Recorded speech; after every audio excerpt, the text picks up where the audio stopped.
Hello and welcome to Challenge Talk, part of the Geocache Talk Network. We broadcast live on the first Thursday. Did I say Tuesday? The first Yeah. Thursday of each month.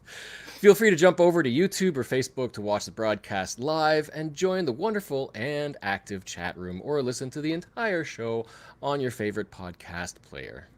In this episode, we'll be chatting about how to hide challenge caches. And we also have prizes to give away each show to our listeners. Between each show, be sure to email your challenge cache finds to challengetalkpodcast@gmail.com and you could be a winner. And later in the show, we also play our special game exclusively for our live audience, the Wheel of Challenges. So listen live, get your email app ready, and follow instructions for when the time comes so you can have a chance at winning the grand prize, a 1-year membership to Project GC. Mm-hmm. We are your hosts, Emily and Geoff from Cache Online. Hello. And well, so we always start off with a little bit of an icebreaker, and so thought that maybe we could check in on the whole Wonders Souvenirs new promotion that has started up again. Have you Yes, I am received any? I am happy that they have extended this. And I didn't even see it coming. Like they didn't end it when everyone maybe thought it would at the end of the year. So just being a little dense, I just thought it was going on. And I love this twist to it that we're exploring more and into space. And I have Mhm. one. I have one stamp so far. I got a first to find yesterday after work and got my first Ooh, stamp. nice. Yeah. Yeah, so they've expanded it. It used to be just the wonders of the ancient and modern world, so human Mm-hmm. constructions, and now we have wonders of the natural world and wonders of the solar system. And what I kind of liked about doing these wonders is trying to find caches that were related to that specific souvenir, that particular one. And Oh, that's taking it to another level. yeah, That's fun. yeah, and so it'll be interesting trying to find caches that'll somehow match, for example, stuff out in the solar system. Right. But Oh, it'll be that's a good fun though. challenge. Yeah, very Yeah. good. Unfortunately, I'm pretty much already all the way except for one souvenir because I had a high count day last weekend doing roadside. So I'm pretending not to count those, and I want to find actual caches that are related to the souvenirs. Yeah, that's a good idea. Mm. So I as like that it's a stamp in a passport. I love that mm, look. So yeah, and they even I'm all about released this the challenge. yeah, and they released a new geocoin Hmm. passport with all of the new souvenirs as well. Yeah, I had to buy that right So away. yeah, it's great. It's a good way, I think, for them to help encourage people still to find something new in the geocaching that they're doing. Yeah, it gives me a reason to look at geocaching in a different way. Not Mm. just find a geocache, but what geocaches can meet this souvenir Yeah, challenge. and I think we've kind of moved past the whole controversy of so many souvenirs now, Yes. especially for those challenges. Right. So we always start off with a little bit, or always continue with a little bit of an update on the current status of challenge counts out in the geocaching world. And as of March 4th, today, mid afternoon, the count, numbers have increased across the board, and some interesting changes. So, active scripts, these are so according to Project GC, the active scripts that handle all of the challenge cache algorithms, there are now 5,966, which is up 122 since last month. I'm trying to figure out what kind of new scripts these writers are creating. 122 new scripts. Haven't all the ideas somehow been created yet? I don't know. I'm going to say, after the research I've done to prepare for this show, I feel very stunted in this world of scripts. I don't know nearly as much as I thought I might have. And so you can just wonder about that, and I'll sit back and watch you wonder. So also for unique challenges, so these are conceptually the different parameter sets. There are 35,424, which is up 684. That's a lot more than last month. And the individual active tags, that would be unique checkers by GC code, there are 42,927, which is up 932. So it seems like there's been a whole lot of uh, cloning and copying challenges And that I this am past understanding a little bit more. And we'll get into that later today, too. month. So as for the active challenge count, we're getting a whole lot closer to having everything consistent now. So there are this month 30,599 active challenges by the challenge text search in the title, and there are 7 more with an attribute with the challenge cache attribute. Just 7. That's So they're this tight. close. Yeah, that's tight. Good. All those owners are finally catching up. So we have just to catch up on some news over the past month. There has been an update, a fairly big update, I think, to the official geocaching app. They have rolled out mobile statistics. So if you were to open your official geocaching app, then tap on the profile tab. You will now see right in the middle of the first option there should be statistics. And if you were to tap on statistics, you now have 2 tabs, one that'll show you your difficulty and terrain grid, and a list of all of your milestones. And at this point, that's the only addition that they've added for statistics. But I mean, that's a helpful addition, I think. Yeah, and it's attractive. It's got those new icons that they have for milestones that match their new geocoins for milestones. Consistency is a good thing. Consistency is a good thing. And I think that the more that's added to this app, the more the new folks who have only ever touched geocaching through the app will start to realize it exists in the world of geocaching, or could be a thing. Doesn't appeal to everyone, but if you don't even know about it, you don't know if it appeals to you. Yeah. Yeah, and there's a whole lot of people who use the mobile apps and have never touched the website. Yes, it's interesting. Yeah, opens up a whole new world. So we also obviously have had a very, very large space event in February where the Mars Perseverance rover has landed on Mars. And there is a milestone for geocaching where on Perseverance there is a unique travel bug tracking code. So we have a travel bug on Mars. That's wonderful. I'm so glad that geocaching slipped in on this. How monumental and big for geocaching to get our name out there too. And it's so tempting to want to call it Mars caching now. But unfortunately, we cannot discover that travel bug just yet. The intent is that once the Sherlock instrument with the Watson camera takes a picture of the calibration target, which contains the travel bug itself, when we receive that photo, then we'll be able to discover that travel bug. Right. HQ has that travel bug locked. So it's visible, but nobody can officially discover it yet. Yeah. And I think the last count, there were about 15,000, at least 15,000 people watching. Yes. Okay. This public service announcement is going out everywhere. Let us do it too. If you want 1 million emails at one moment, keep it on your watch list. If you would like to spare your email inbox, take it off your watch list and just bookmark it. Yes. Because I think everybody thinks that we just want to see what happens with the travel bug, not thinking that they're going to get notifications of discover logs. As soon as that travel bug is unlocked, people are going to be flying in with all of the discover logs, and every time one person posts a discover log, 15,000 people get an email. Yes. Can you imagine?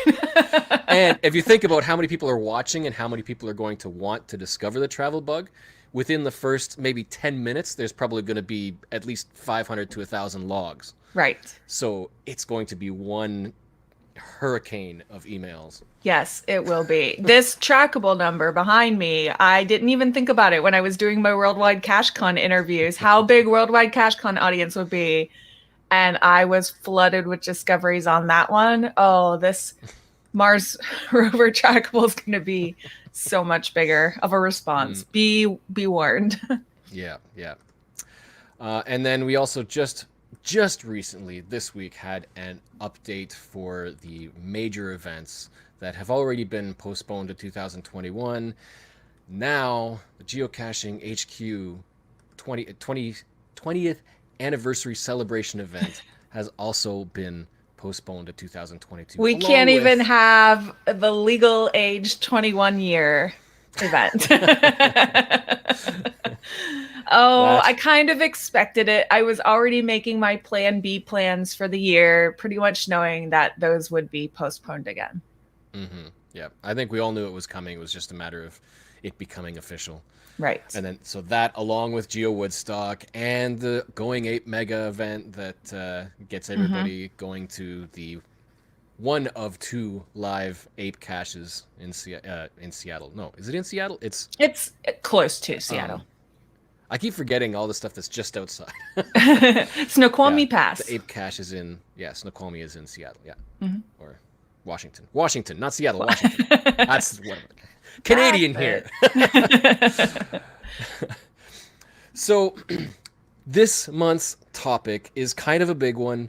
There's only so much we can get through, so we're going to try to make it quick and dirty to fit in, right? At least for the first time to go over some of the basic details about how to create a challenge cache. We don't want to focus too much on how to create a geocache listing itself. It's more the intricacies of coming up with and creating all of the content that's required for a challenge specific cache. Yeah, and like we've said, this is my first one. I reviewed the guidelines before now. I thought I knew what it involved, but it involves many more things than at surface level that you would think about. So yeah, that's what we're going to go over today. Mm-hmm. So Emily has not hidden a challenge cache yet. Mm-hmm. So we have come up with a few steps that she has been able to work into a process to create her first challenge cache. Can you talk about what you've done so far? Yeah, so I had to come up with what challenge is it going to be.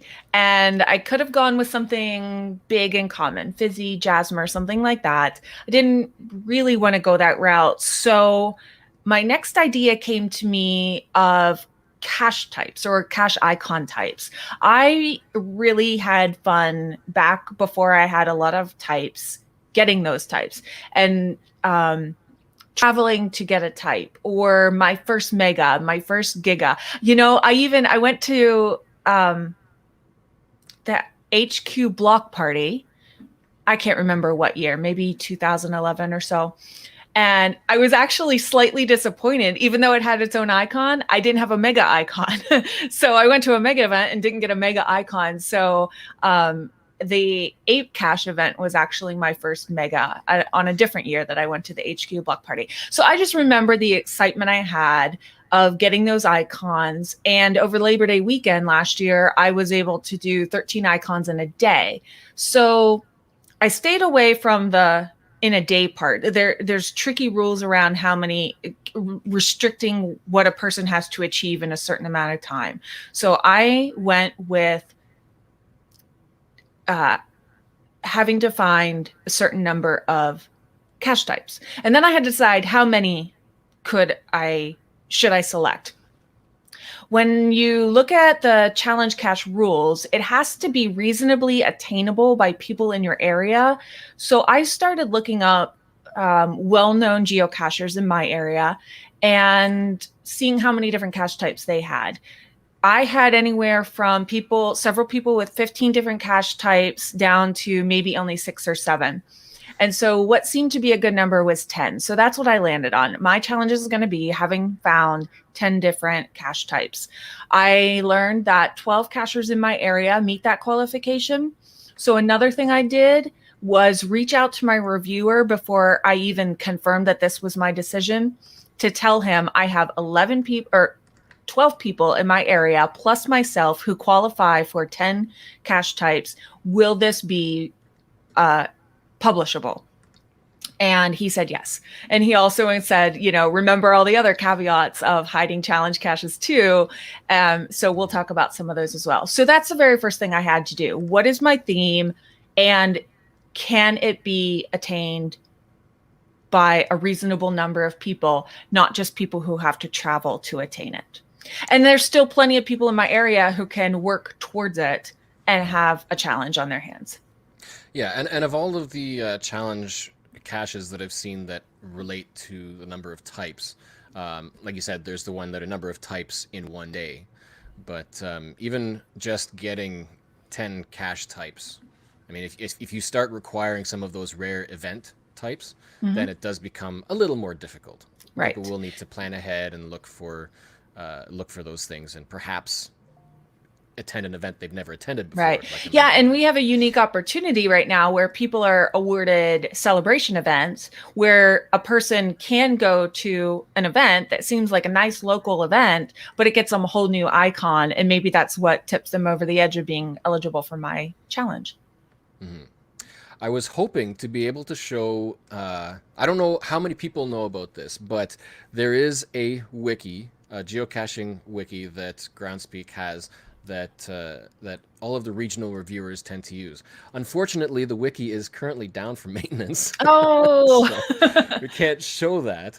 But I do remember when you were helping me with this topic, we looked up Oregon and there wasn't very much information for my area. So it may have everything you need or it may not. Right. So the URL is on display right now, wiki.groundspeak.com/display/GEO, which I believe it has to be capitals. I believe it's case sensitive. And on that web page, there will be a link to all of the various regions. You were saying about how you had to find a certain number of people who also qualify, and that the number of people to be reasonably doable, achievable, might be different from region to region. Yeah. So if you bookmark that wiki page or the region that you belong, if it exists, that's up to your reviewers. They may have a section for challenge caches, which could also outline little details like that. How many people you need to find other than yourself who also qualify for the challenge you're hoping to do. Mm-hmm. Another thing I did since I was doing cache types, I checked out what caches were in my area of some of the less popular types. And there is only one letterbox approximately 30 miles north of here. And that's the closest one currently. So I went ahead and I hit a new letterbox cache so that in our main population hub, so that if the reviewer is going to look at that as well, he can see that the main population hub has a chance to get all of the typical cache types. So last week when I was hiding my challenge cache, the physical container, I also hit a letterbox and got that published last week. Mm-hmm.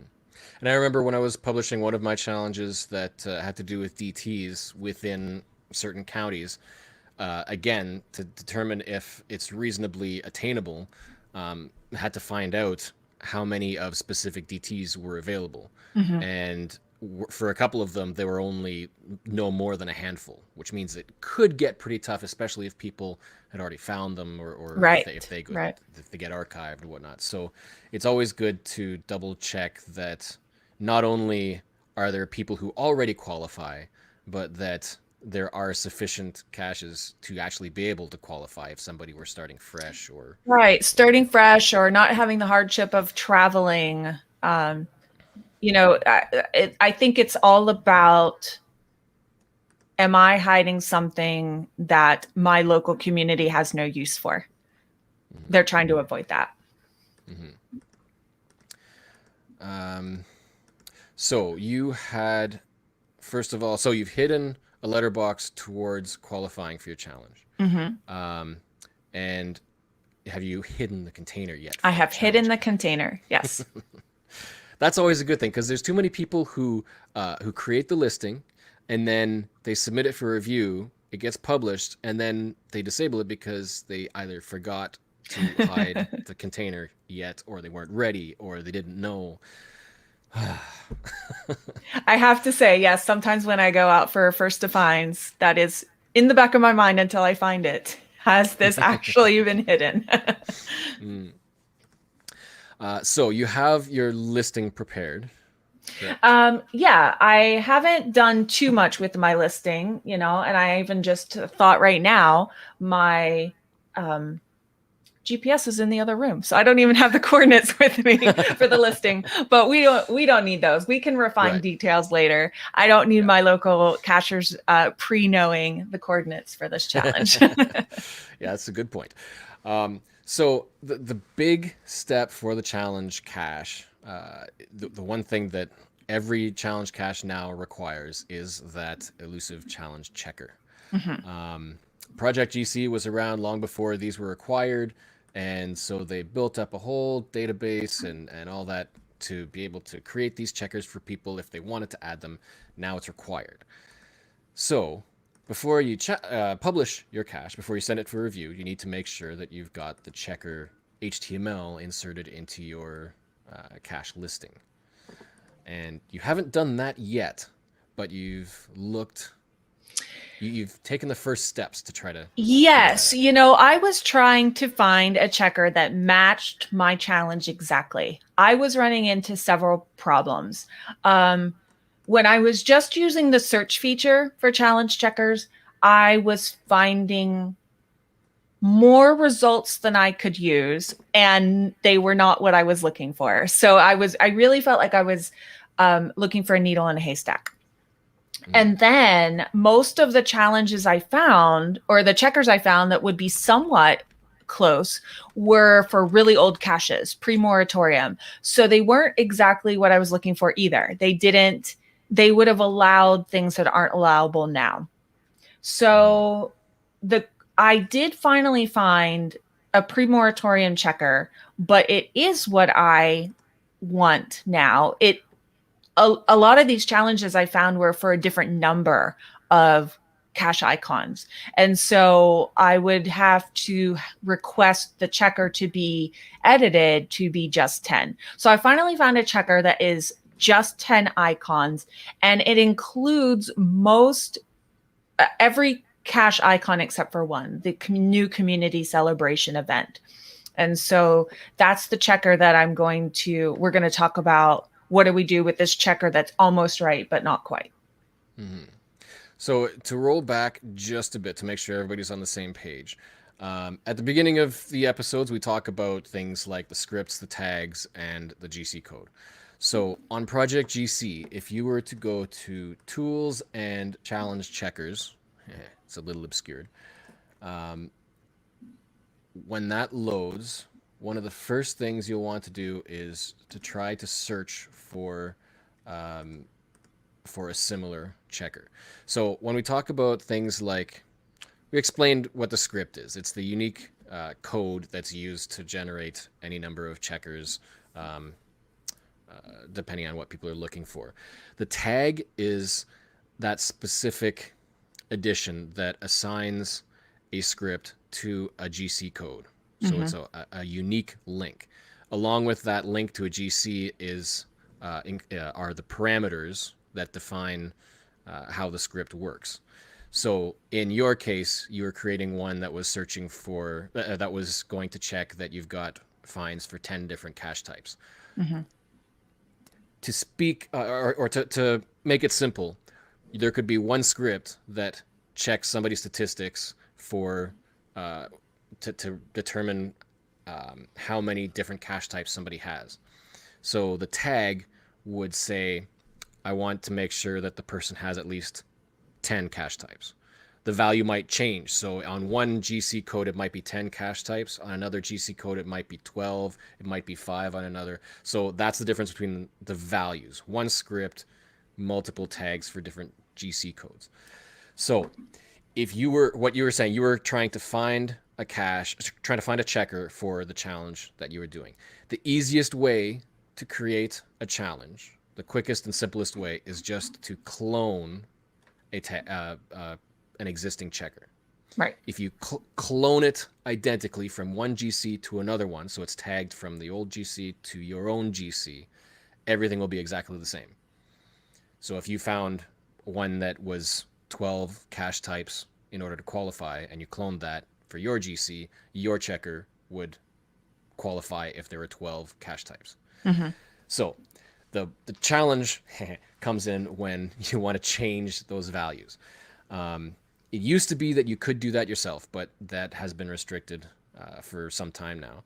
And that makes The sense, because if you look at one of these checkers and you click view, is it view source? You're looking at all that HTML. That is really easy to mess up. And, not only that, I'm sure there's other reasons why they are limiting these to the approved script writers. Yeah. So if you were to, for example, you were searching for cache types. So if we do a search for cache types, it'll pull up a number of similar. They could be pretty much anywhere, but this is where you get the details. So it shows you basically each of the individual tags. So it'll tell you the GC code for this particular tag, and then you can expand or show the tag configuration. So if you were to show that, this one is, for example, 100 cache finds of 5 different cache types, and you can see the parameters for that script. In this one, it's I guess it's one loop, 5 different cache types with 100 finds per type, and those are the parameters.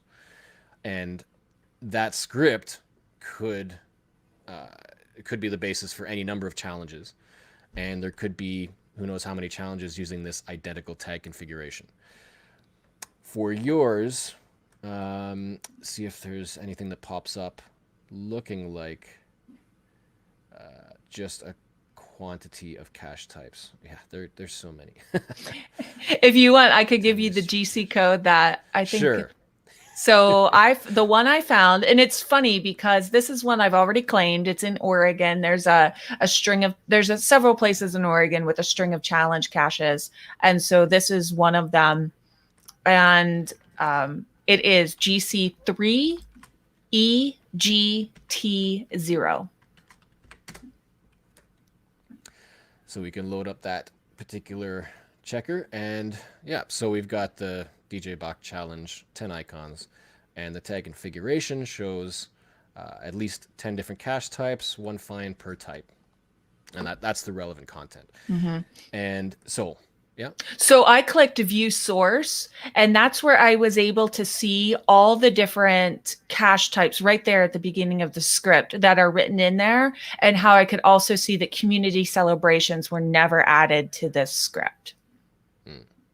Right, so that's a good point. You wouldn't be able to use this script. So, yeah, I guess, yeah. So if you were to, that first step, if you were to clone the tag and assign it to your own GC code, then your challenge would be identical to this. Right. You want to have the community celebration as well. So you wouldn't even be able to request to use this script with a different cache type. We need to request an edit to the script, correct? Right. Either an edit to the script or a new script. And so the benefit to this is that the script writers, who are volunteers, they don't get paid just like reviewers. They know, for the vast majority, they know the scripts. They know which ones exist. They probably have some, like, their own resources to categorize and quickly find relevant scripts and whatnot. So if you haven't found one checker yourself that would be useful, they might know if one already exists. So that might be out of your hands. That's irrelevant. At this point, what you would be wanting to do is go to the forum and make that request. And so if you were to go to the Project GC forums, trying to remember where the link was for that on here. Well, the Project GC forum, there is a checker request topic. And this is the topic that you would want to go to create a new topic and make that request. There is a read first post, which is obviously very important. It gives you a little bit of detail and instruction on what the workflow is and how to go about requesting the checkers and assigning them to your geocache listing. So that's something to look through. They also link to the guidelines for challenges, and again, those are the general challenge caching guidelines. Mm-hmm. You'll want to know any differences for your local region.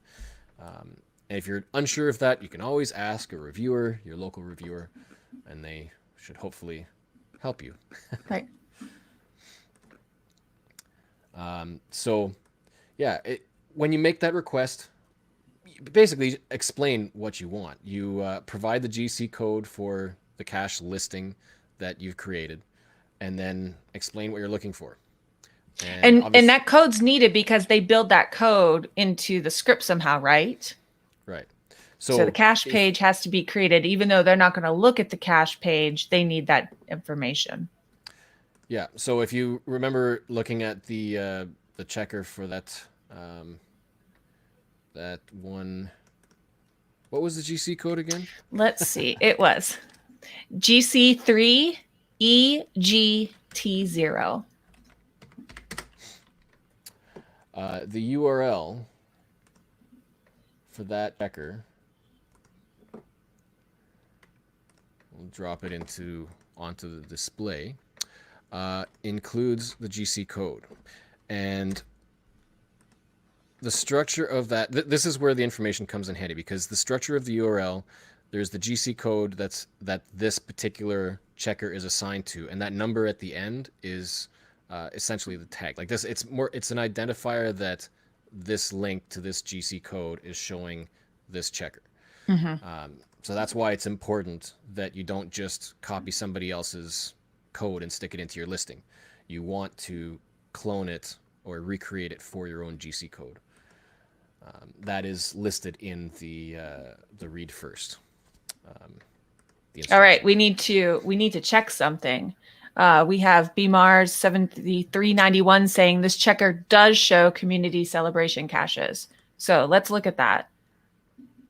Did I miss it this whole time? Okay. Oops. Let me load up the source again. Oops. So we've got. I think I might see what's being said here.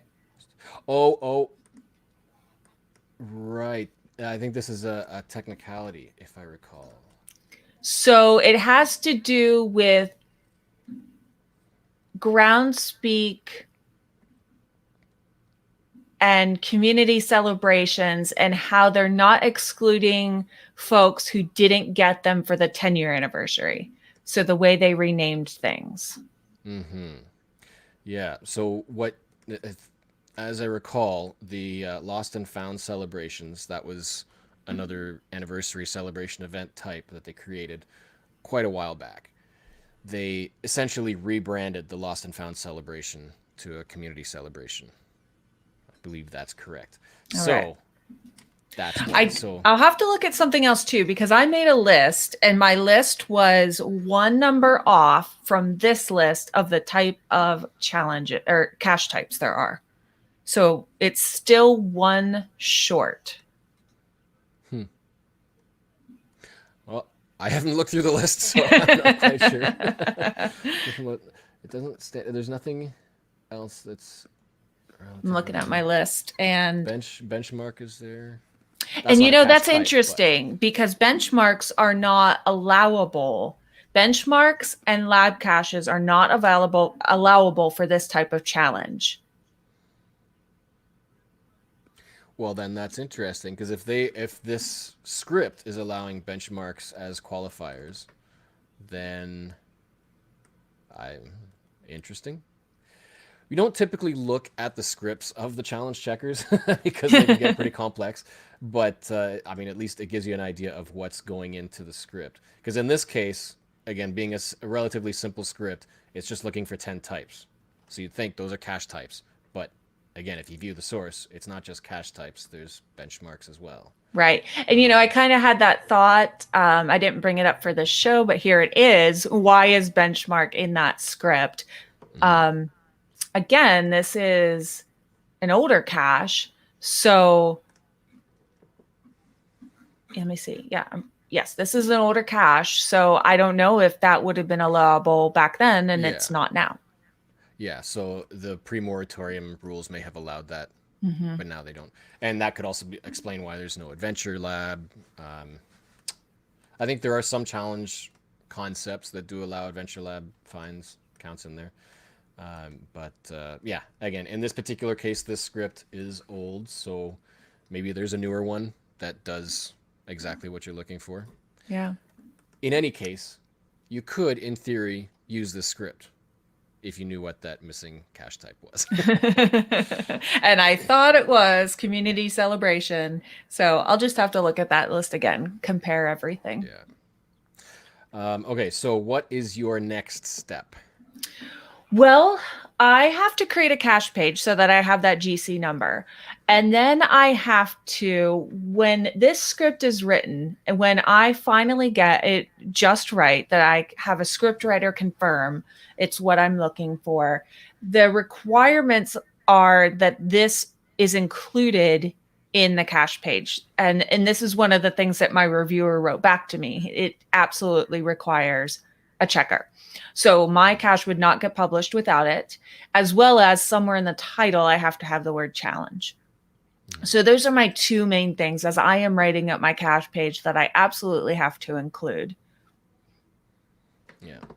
So basically, what essentially would happen is, well, you would have to go to the forum Right. and post that new topic to make the request for the tag, and then wait for a response. Mm-hmm. And as soon as they do, let's see if we can bring in an existing one that has been completed.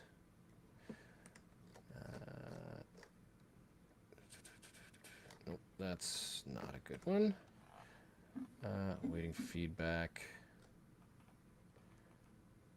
And I'm really glad we're walking through this process, and I hope this can be helpful to some folks because as I was trying to find my way through this, I definitely wanted to ask for a lot of help. So I hope that this helps others who haven't had their first challenge yet. It's slightly daunting, but I know it's going to get easier as I do more and more challenge hides. It's just doing something that is so has so many more steps than just a regular cache hide and a regular cache page. Mm-hmm. So we can see quite a, yeah. So uh, there are other threads. I mean, this could also give you other ideas for challenges as well. Scrolling Mm-hmm. through this challenge checker request thread or forum. So they would post your details, requesting either a new script or tag, and then one of the volunteer checkers will essentially at some point respond, providing you the URL, the link to your checker. As the owner of the checker, you would be able to. Um, Let me get this right. Is this one?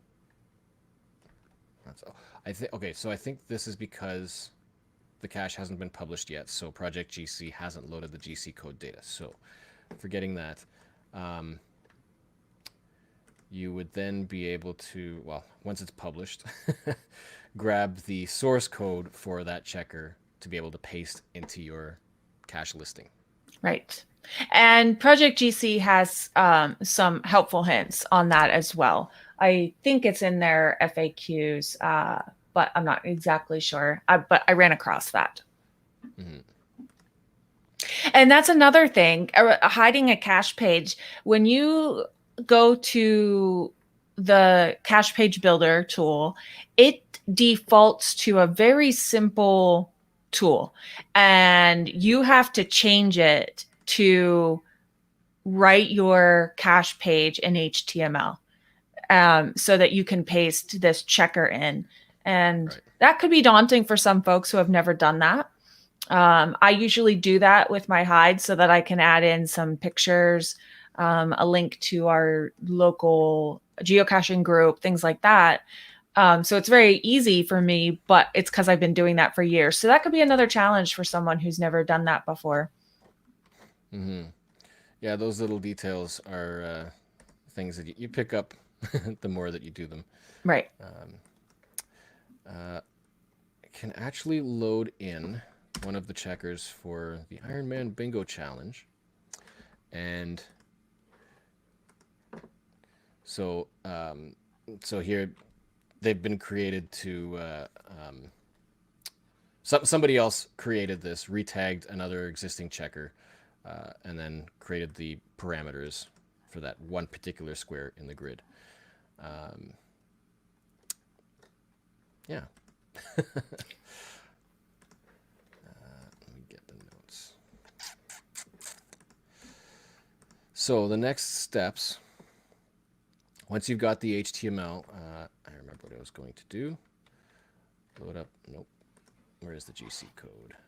As you're looking, I'll say another thing that I used to search for challenges that might have matched mine, other than just searching by with a keyword or two, because that I felt like I was getting a lot of results that didn't even apply to what I was looking for. I went to the map view of challenge caches and I searched by certain states. I thought of states that I knew were very active in geocaching, and I searched by keyword in that state. And then caches popped up on the map, and I was able to hover over them, see what the title was, see if it was even close to what I was looking for. So that was another way, other than just searching by keyword.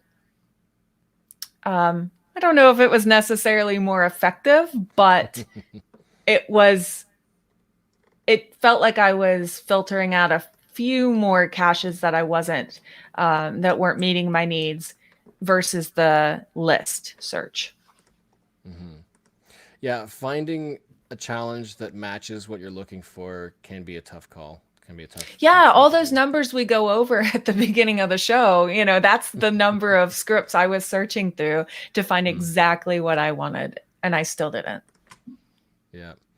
So, like you were saying, you'd open up the source because what you get is the HTML code for the checker. So you would have to go to view source and then paste that into the location of your listing that you would want. And you can adjust that if you want to. You can. There are various parameters you can change the display of it, but that will show up in your listing, and you have to have that.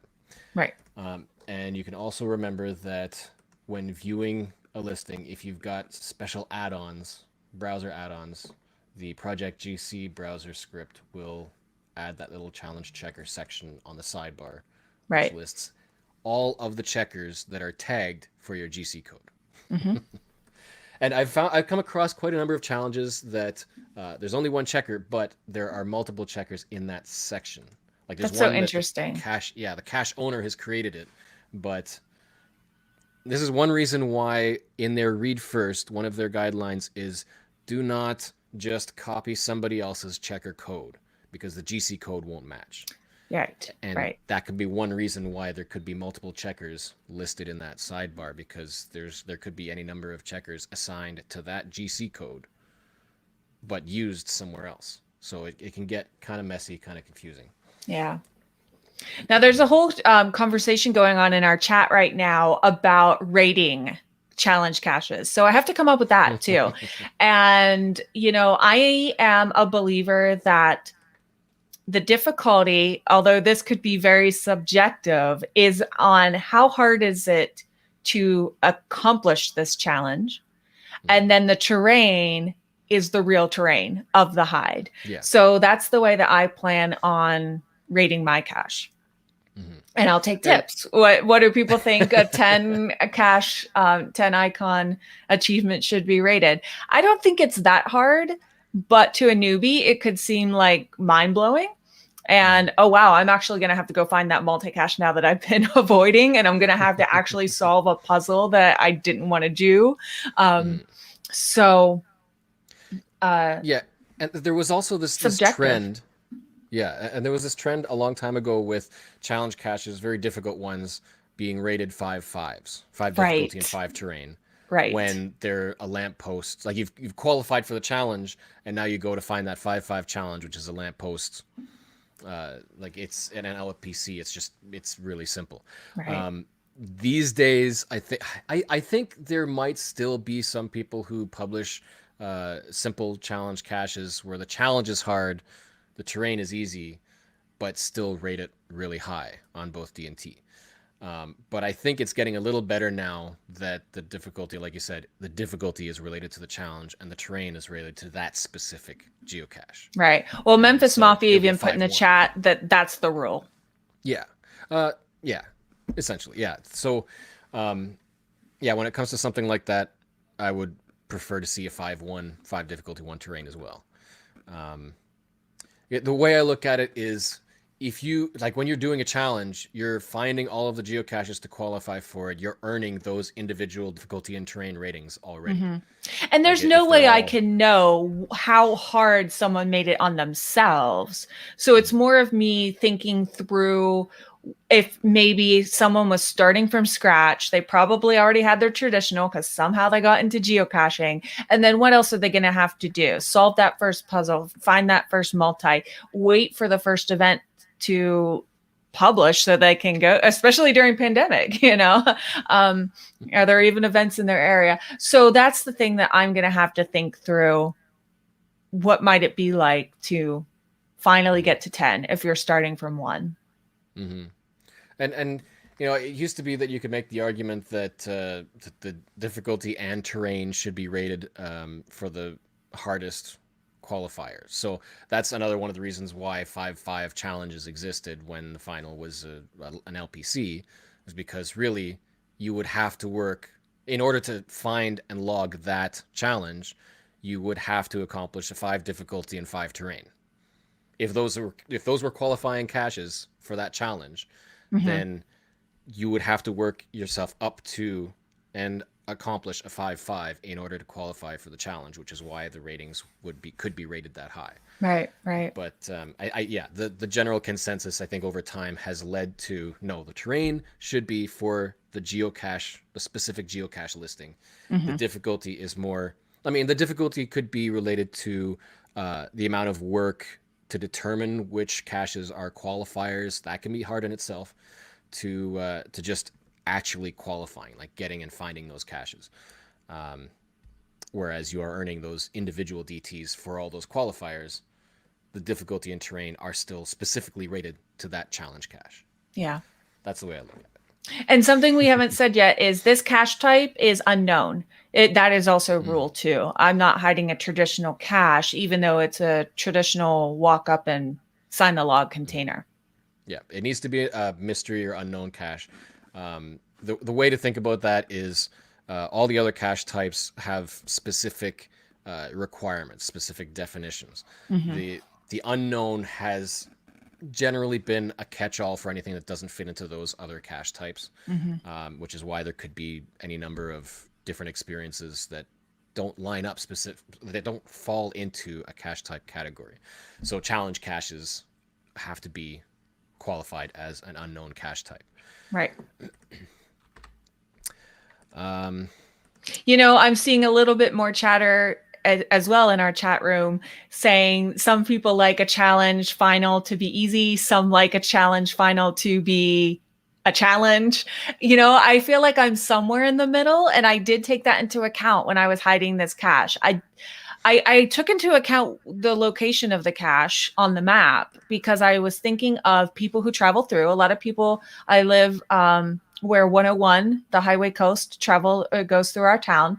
And so I know a lot of people travel that. And when I travel, I look for challenges that I might qualify for. So I wanted it to be relatively accessible off of Highway 101, but I didn't want it to be pull off and grab this lamppost or guardrail cache. I wanted it to feel like, okay, not so hard, but I didn't just lift a skirt for this.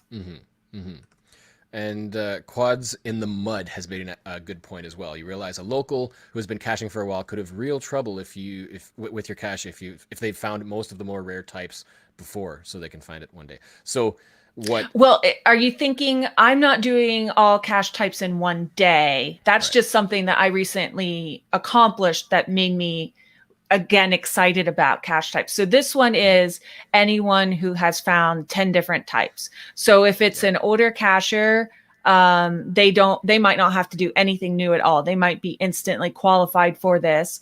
Or in my case, I noticed a number of older cachers in my area who just aren't prolific at going to different types of events. And maybe that's all they have to do to, or find their first webcam, which there are still a decent number in my state. So that's why I did not make it for one day. Right, and the point in that comment is one of the reasons why post moratorium some of the rules have been altered the way that they have been, because as implied by the comment, people who have already found caches can't find them again in order to qualify. And Groundspeak does not want geocaching to exclude people. Right. So the best kind of challenges that have the challenge concepts that have the best chance of going through are the ones that are additive. So no matter when you've started or how many caches you've found, your caching history all applies. It can all apply. So if you've already found caches, it can apply to the challenge potentially as a qualifier. Right. And even challenges that are time based, they have time limits so that people aren't going crazy with, you have to streak for 15 years and then you can find this cache, so just as an extreme example. But there are some exceptions, but those exceptions have limitations. Mm-hmm. And so another thing that came to mind as well when you're talking about rating difficulty and terrain, it's also, I mean, just like rating difficulty and terrain for a certain type of cache or a style of hide, it's also going to be relative to your local region. In some places, for example, in Southern Ontario, we have, I don't know how many potential fizzy loops we could find all just within our little area of Ontario. And so the difficulty for a high, like a 10 fizzy loop challenge might be lower here than it is somewhere where there's not nearly as widespread a number of DTs. Right. And then when it comes to things like terrain, same sort of thing. For one person's terrain 4 might be another's terrain 2. So there's always going to be, like I said, a level of subjectivity in trying to decide a difficulty in terrain. And you're just going to have to decide as the cache owner what you think is reasonable for your own region, for yourself, for your community, and just go with that. As a cache finder, I mean, we always have to deal with that. When you look at a DT and you're in an area that you've never been before, you don't necessarily know what that could mean. Right. As people travel, you can see that other regions have their own definitions. Just it's a cultural thing. Yeah. And I think there's obviously a reasonable range. Like you can kind of have an idea of what a 3 terrain might entail. It could be plus or minus 1 or 2 stars. Yeah, that's a really good point. When I was hiding that letterbox cache, I actually ended up hiding 2 that day. I came upon a spot that I couldn't resist hiding a cache. So I hid my letterbox plus that one. And there's a tool that you can use as you're building a cache page. It's a link to a tool that can help you pick the terrain rating or the difficulty rating. And even using that tool, I wasn't comfortable with my result. So I still altered it based on what can I give a person a reasonable expectation of what they're going to do here. And the tool suggested something that was just a little too easy. I would not agree. Someone with a bad knee would not like my cache being rated a little too easy, for example. So yeah, very cultural, I think. Yeah. One more thing I want to say about this cache page that I plan to build is somebody learns about challenge caches for the first time somehow.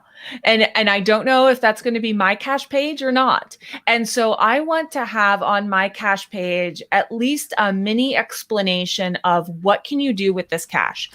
I am geocaching. I am new. I don't meet these challenges. I don't have to just throw this opportunity away. Here's how I have my permission to go find it, sign the log, and track my progress and come back later. So I'm going to include a little bit of that education, nothing too extensive, but if you encounter this cache, yes, by all means, please still find it. And here's what to do if you don't qualify. Yeah, it's good to include a little bit of guidance for people who don't necessarily know what they're looking at just yet. Yeah. It's likely mine is not going to be the first people read, but it very well could be. So I'm just going to I was thinking about that, and I will probably do that with any challenge cache I hide. Mhm. And that also raises another good point as well. I think a lot of people think, let's make a challenge that is fun and challenging and difficult. But the more we do that, the longer people play, the bigger their stats get. So hard challenges are going to get harder and harder and harder. We Hmm. can't leave new people behind. Right. If they're just starting out, are there any challenges that could entice them that they could actually have the success of qualifying? Absolutely. And I even thought about that as I was finding other checkers that were for 11 types or 12 types. And I thought, okay, there's enough. I could probably increase this from 10 to 11 to 12. But I did have this not relevant, relative point of wanting to stop for that reason. Yes, certain number of people in my area are going to immediately qualify, but I'm not necessarily hiding it exclusively for them. So Mhm. I'm hiding it for them. I'm hiding it for travelers. I'm hiding it for newbies to have something to work towards. So, yeah. Mhm. And yeah, Memphis says it sure would be boring if every cache was easy enough for everyone to get. Completely agreed. Which is Yeah. why I like when cache owners create, for example, bronze, silver, and gold, like 3 different levels Right, of right, right, challenges. right. Yes, So I it's do exactly like the same that too. concept. Hmm. Yeah, like But each a is little exactly bit the same, just harder, the work your numbers. way up. Yeah, Exactly. I and like and you that too. can. There's more success. It even gives you 3 new caches to find. If you already Hmm. qualify, you've got 3 You've that you got can three. find. Yeah. Hmm. But if you don't, then at least it's like you're promoting yourself in rank. It's not like, well, you could have those extreme ones where you've got to have pre-moratorium at least say 3 consecutive years of fines. Like, what? Are you kidding me? That's just ridiculous. Right. But if you had like platinum was 3 years, and then gold 2, maybe 1 year, and then maybe a 6 month streak was bronze or easy. Hmm. Then at least as you're going along, there's another one you can find as you're getting, and then there's still Right. something more to reach for as time Yes, goes on. this string of challenges even has on a different angle on that 20 or 10% of US states, 20%, 30%, Mm-hmm. 40%, or no, I'm sorry, 10, 10, 20, 30, 40, and 50 levels. So, yeah, there's all kinds of ways to include the newbie and or the less traveled or whatever the statistic might be, and also give the hardcore lots more fines to Yeah, qualify for. and it kind of flows into souvenirs as well, because that discussion has come up where with some of these promotions, HQ has put out surveys after the events to find out Hmm. what people thought, and there's always going to be people on the high end of statistical accomplishments who are like, this is way too easy. I earned Right. all the souvenirs in 2 days, and so it's the same kind of thing could apply there, where there could be souvenirs that require a much higher level of involvement and effort to earn them.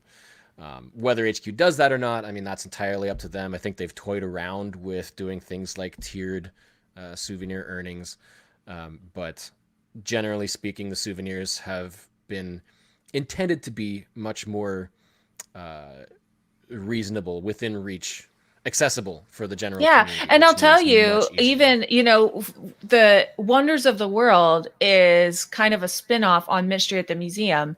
And that was the first of its type with Mm-hmm. those new digital icons connected to them, generated out of Groundspeak just for the promotion.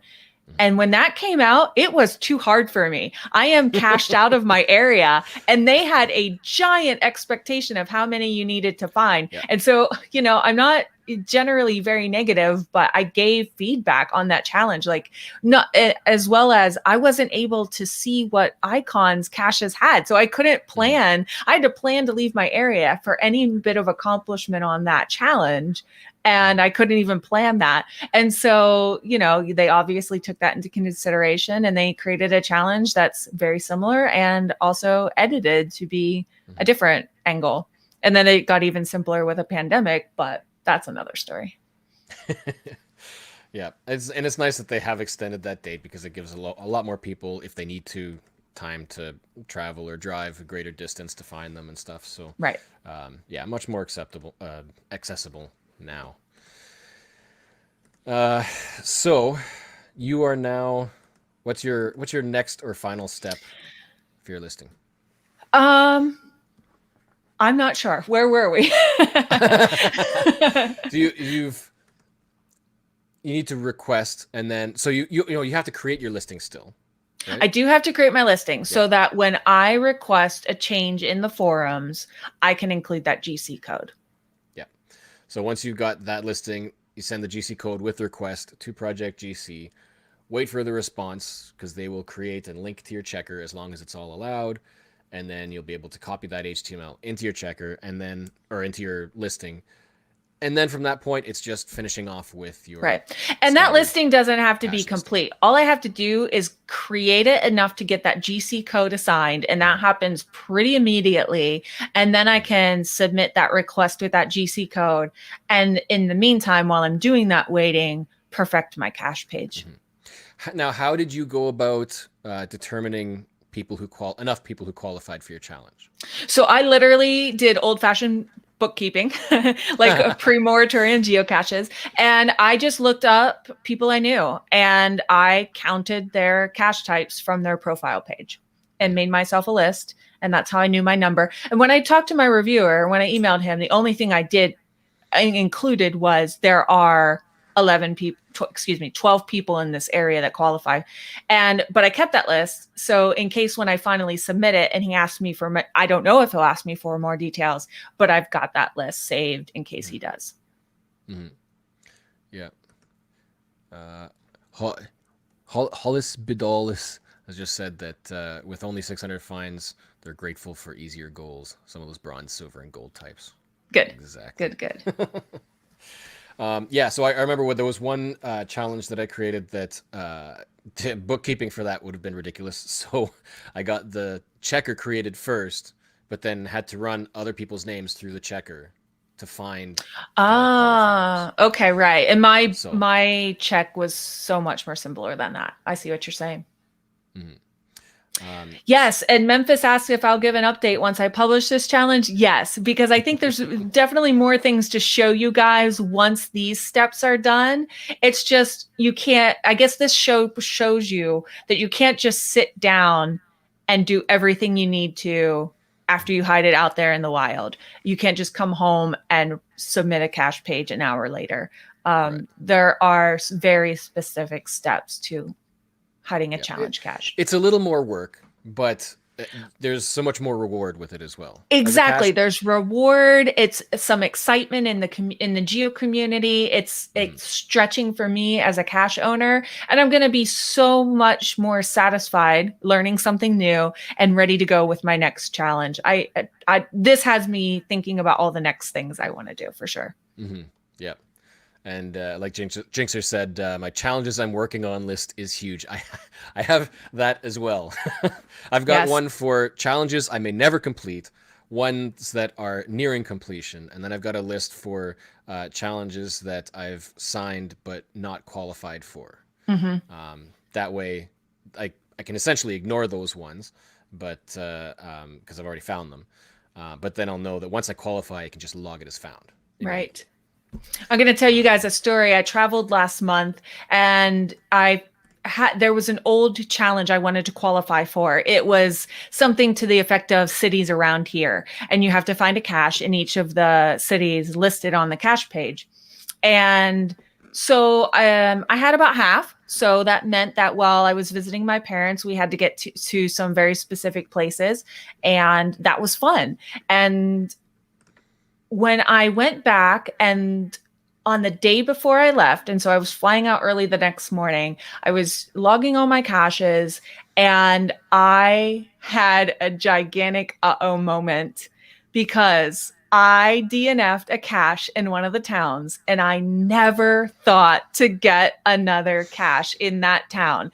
And I know I was confused because the cache I targeted was a challenge cache. So my brain was just thinking, oh, shoot, I didn't find this challenge cache physical container. Oh, well. And I forgot that I found this cache in this town to do for the reason of it was in that town.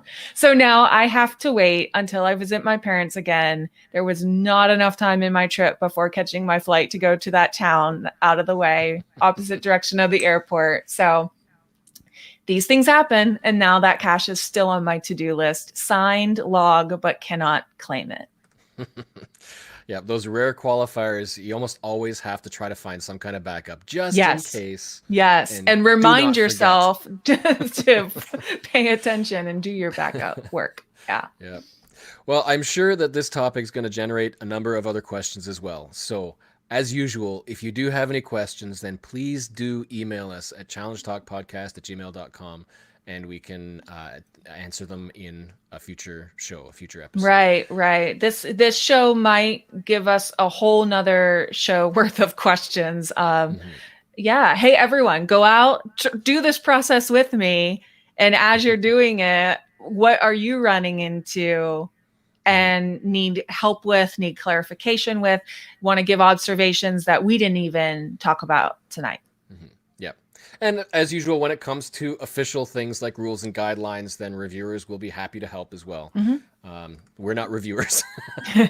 We can't review your challenge cache, but we could give input and stuff. So if you have any questions, then be sure to email challengetalkpodcast@gmail.com. So if we are now over an hour, so let's get moving to our games. Let's do games. I love games. Let's go. Yeah. Time for the Wheel of Challenges. I just love saying that. It's wonderful. You do a good job.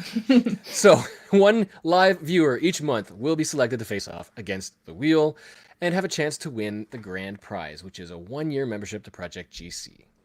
To enter, you will need to send an email with the subject containing "spin me," followed by, that's not the right pop-up, that's the pop-up, followed by your geocaching username, and include the answer to this following question.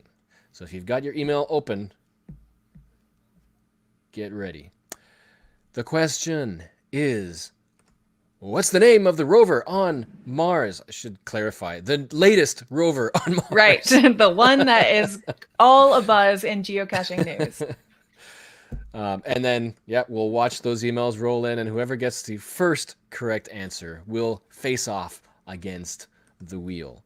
Your username... Go ahead. Go ahead. I was just going to say, I am so curious who is going to be first to log that travel bug. Can you imagine? I don't know. And probably technology is the speed of somebody's internet is going to play a part in that too. I think that there might even be somebody who might just have on a bot an automatic refresh to load it, and then as soon as it's unlocked, out there doing that. Exactly. Well, we do have the first correct answer in, and it's from Gary of the GBs. All right, Gary. The answer is, I didn't say correct spelling. It's perseverance. Perseverance with an A. I did the same thing. Gary, thing. we know that you are a huge challenge lover, so I am very curious what challenge we're going to get here on the wheel, and if you qualify. I'm going to bet that yes, you do. So let's see. Actually, need the username as well. The username needs to be included because we need to put that into the checker. What does that mean? That is part of the instructions, followed by your geocaching username. And it looks like, well, the next up with all of the information would be Runner Cacher. All right. Oh, sorry, Gary. Technicalities. Play again next month so I can bet on you again. Well, let's see what is coming up this time. Oh, it's a 1.5 difficulty. The numbers Blue GC5 Ribbon Challenge. Numbers, the Blue Ribbon Challenge. I can't even tell by that GC code number if this is new or old. 2015. Old. That would be old. So this one is in Montgomery, Ohio, in the U.S. by GeoCat, published 2015. In order to log this cache as a find, you must find and log 10 caches with favorite points that add up to at least 3,500. So, basically of your um, top 10 favorited caches that you found, the total needs to be at least 3,500 Okay, I've favorite encountered points. other caches like that before. And now, again, being old, there's no checker in the listing, but with the add-on, the browser add-on from Project GC, there is a checker that exists for it. So we can load that up. And Runner Cacher probably already knows. So you'd put the name in and select it, and run checker. All Boom! Runner Cacher right. fulfills. Yep. And what's the highest? Oh, interesting. So the highest favorited cache that Runner Cacher has found is in Hawaii. I'm Hmm. assuming that's Hawaii. Ulu, right? Good guess. How do you like that? With 710 favorite points. Nice. Good. All right. This is one of Well, those caches that really help if you have found a very popular tourist spot or the original stash or the ape cache or HQ. HQ, yeah. Yeah. You can pretty much qualify with the top 3 or 4 finds. Yeah. So congrats to Runner Cacher for winning that spin.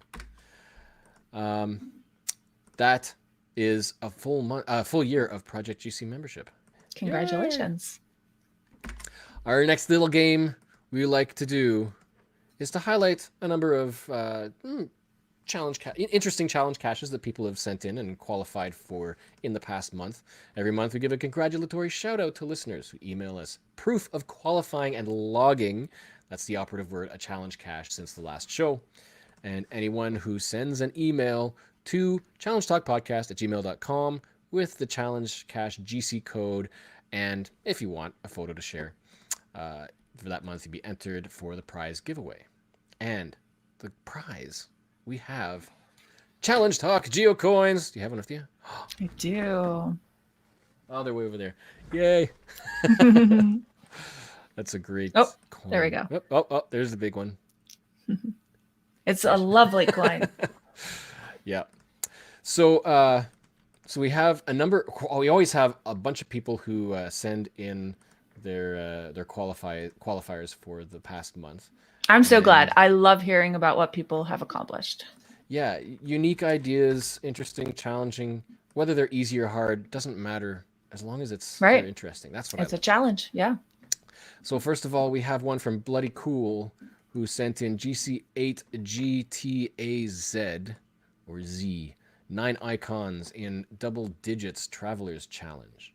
This one is post moratorium, so it's got the new rules, and the challenge is to find at least 10 caches of 9 different cache types, not including traditionals. There you go. Making it that definitely makes it harder. Yeah, I like that twist because, especially with the number of cache types, that now requires CETO events.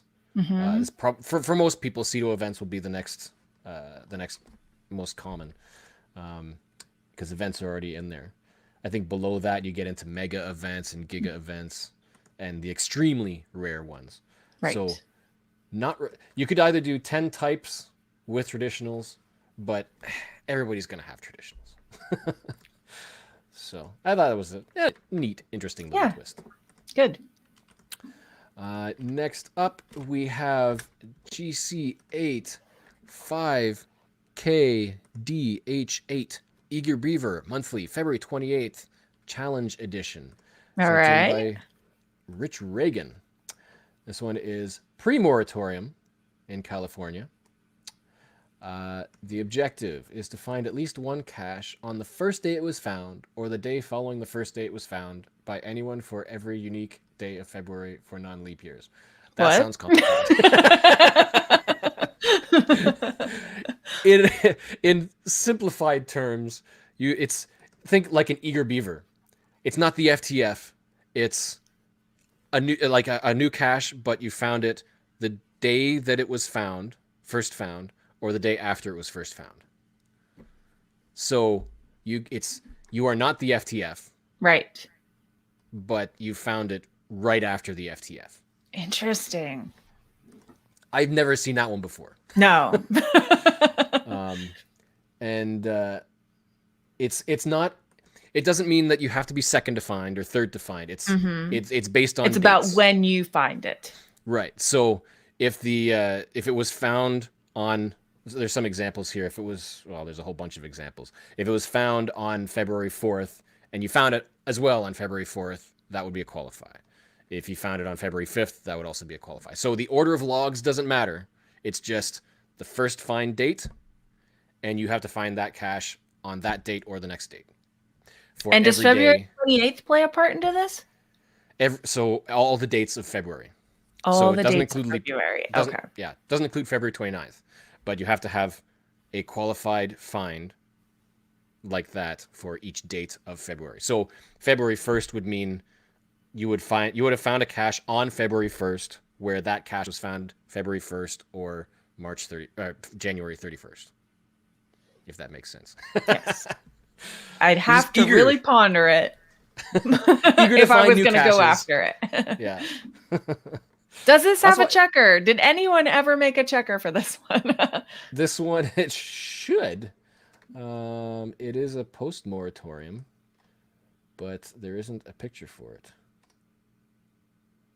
Well, that's interesting. Oh no, it's pre-moratorium. Never mind. Ah, why did I say 29? I don't know what year I said. 2015. So it's pre-moratorium. That's why Pre-moratorium. there's no checker. Yeah, it was the last one. Um, yeah, and that makes sense. Yeah, there's no checker for it, and nobody created a checker for it yet either. So Hmm. this is a bookkeeping one. You've got to keep track of your own finds, and then oh yes, this qualifies. Mark it down.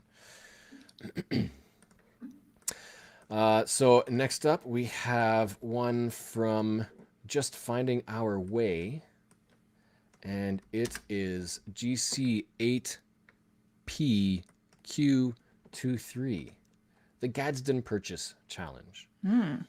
This one is a 4 difficulty, hidden 2020 in Arizona, and it's not a crazy difficult or complex challenge, but it requires traveling. Okay. And it's simple in the sense that you in order to qualify you need to have found at least 5 caches in the 7 Arizona and 4 New Mexico counties. Okay. But the twist is, or the theme is, which have land that was in the Gadsden Purchase. So I like this one because it's not just a statistical challenge. It actually Right. has a theme, has a story behind it.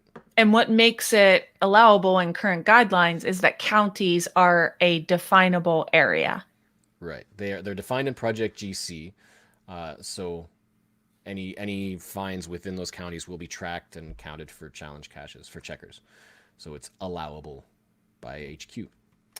And it was sent in by Just Finding Our Way, and he said that he had already he lives in the area, I guess, so he'd already found in a handful of those counties hundreds of finds, but Hmm. only had a handful in a couple of counties. So he went on a 720-mile, 29-hour road trip just to go to a couple of those counties that he's only got 3 or 4 finds in. And that is what geocachers do. That's right. Yep. I can relate to that. He says he got a bit of education along the way and snagged the Twonky path tag out at the last cache needed to Very complete the challenge. nice. The Twonky was the winner of last month's, I believe it was the monthly Wheel of challenge. challenges. The Wheel of Challenges last month. Yeah. So that was a neat little story behind that one. I like it. Next That up, is a very different type of cache. I like it. yeah, yeah. The next up is a challenge that is relatively common, but I just liked it because the location added a twist. It is GC967RM by Pre-Rules in Colorado, published 2021, so just published, so post-moratorium. This is just an elevation challenge. Okay. You have to have 10 finds above 9,500 feet of elevation and 10 finds below 50 feet. Doesn't seem too hard, but it's very, in one sense, it's easy because it's in Colorado. Okay. Right. Everything's real high. but in another sense, it's really hard because it's in Colorado. So, I, And where did they hide this? So what's our terrain on the final? What do you have to do? Is terrain is this a four. Jesse It's a four terrain. approved for terrain? So Jesse would like this one. It looks like it's in a neighborhood. Um, yeah, I don't know. It looks like the terrain is a four. Oh, maybe it's a Up a tree hill? climb. It looks Oh, like there's there a you tree go. right A tree there. climb. Uh, no, maybe just difficult climb. There probably is a tree. Maybe they haven't added the attribute. That looks like a tree. That really looks like a tree. And a Yes. four terrain, it's got to be a tree climb. Right. Right. Unless it's just a really big hill and it's just hanging in the tree. Str- No, that's a challenge. I'd say stroller accessible. That's it. I don't know. I don't know. Jesse, go find this for So, us. Tell us what this is. Oh wait, Jinxer found it. Not yes, a tree climb. not a tree climb. Not a tree climb. Oh right. Yep. Her log I think is here. Yeah. The But nobody's elevation uploaded a picture. challenge of high elevation. Okay. So that's another one that's very contextual. Another example of a Hmm. challenge that might be very different in Colorado than it is in some other sea level region. Right. Well, it sounds like you can easily do part of it in Colorado, but how much of Colorado is under 50 feet? Hmm. Yep. And for a fifth one, we have one from AWOL, who has sent in a 366 calendar days, 10 finds per day challenge. Oh. GC 3TH5K. Now, this one I liked. This is by Leopold 22, published pre-moratorium in Washington. And this one I like because it is really just filling up your date found year grid. But it's kind of another. It's a challenge that people like to do as a personal challenge as well. Hmm. Because if you look at your stats, there is your grid of dates found. Let's see if I can load it up. And on that grid, the the count changes the brightness of the squares, so it gets darker and darker the more that you found. And so a lot of people like to try to fill up those light colored dates and darken the grid. Right. I think I said it on a previous show, but the day I did my 13 icons in a day, one of my friends told me she's trying to flip her grid. And I was like, excuse me. But she Flip the was grid. meaning flip them from the light green to the dark green, whatever that Yeah, number was that flipped. yeah. And I like that one because it's for 10. So the goal is to have 10 in every single date of your date found of your year grid. Yeah. Um, So initially it looks like, oh yeah, 366. I got that. But do you have 10 on each yeah. day? And it doesn't have to be consecutive. It's not 10 finds a day for 366 days. You can do it over any number of years. Right. But it was also recently pointed out to me that there is a slight difference where on your official profile, your geocaching profile stats, this one doesn't change the color at 10. It's Oh. 11 that moves it to the next color. Oh, so this specific challenge you might not be able to do visually if you've met it. Yeah. It's a nice Now, round Owen from number. KC says some people call this the going green challenge. Yep. That makes sense. And yeah, and we've got some in our area that's like do like things getting dark, basically called it darkening up grids and Hmm. whatnot. But yeah, so I thought this one was good because it's relevant for me because I started in February working on trying to fill each day up to at least 11. There you So go. You are going green. maybe next year I'll qualify for this All 10, right. 10 a day challenge. Um, so yeah, those were some of the ones that stood out from everybody who has emailed in Yeah, their thanks for sharing what you're up to. challenges. And there's tons of them out there. I mean, if you qualify for it, and like we said, email in with the GC and anything else you want to share a story, and it may get highlighted on a Yeah, so future if you're episode. finding more than one challenge a month, send them in to not only qualify, but for us to hear all the different types of challenges. Hmm. Um, Hmm.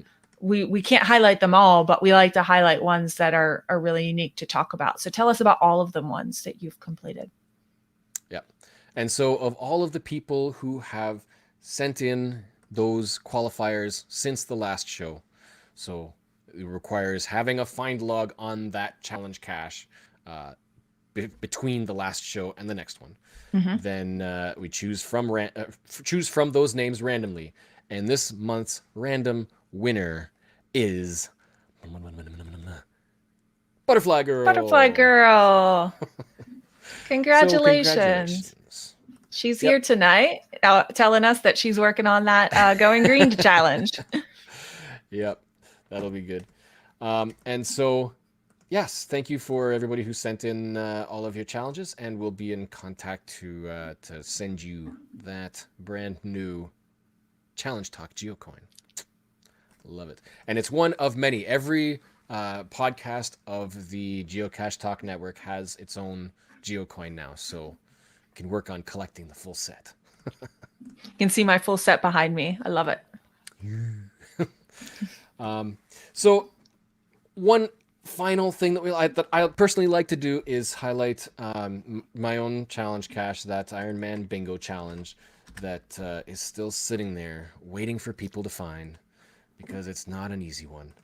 It is a bingo grid it's a pre-moratorium bingo grid of streak challenges requiring any number of days of certain parameters, certain properties of caches. And the centerpiece is 100 consecutive days of geocaching. So it will take, if you want that center line, you need to cache for at least 100 days.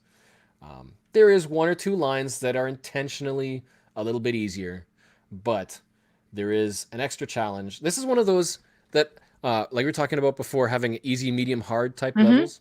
I kind of designed this one to be like that. You can kind of choose, cool. choose how hard you want it to be. You can go for the easy line and qualify and then find it. Still not super easy, but there is a line that most people have completed in order to qualify. But I've attempted to make it enticing for people to find more. So we've got shout outs to people who've completed things like the shapes on the grid and the full card. And I'm throwing in that extra bonus for anybody who completes now for Challenge Talk, for anybody who qualifies for this cache, don't have to find it, but qualifies by completing the entire grid.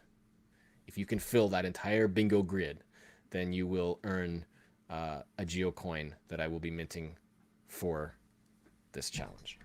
Nice. And it's getting close. It's almost there. I'm aiming to do it this year. And so there hasn't been any update for that just yet. I haven't seen any notes or comments come in that they're working on it, but I know that a couple of people are. It might just take some time.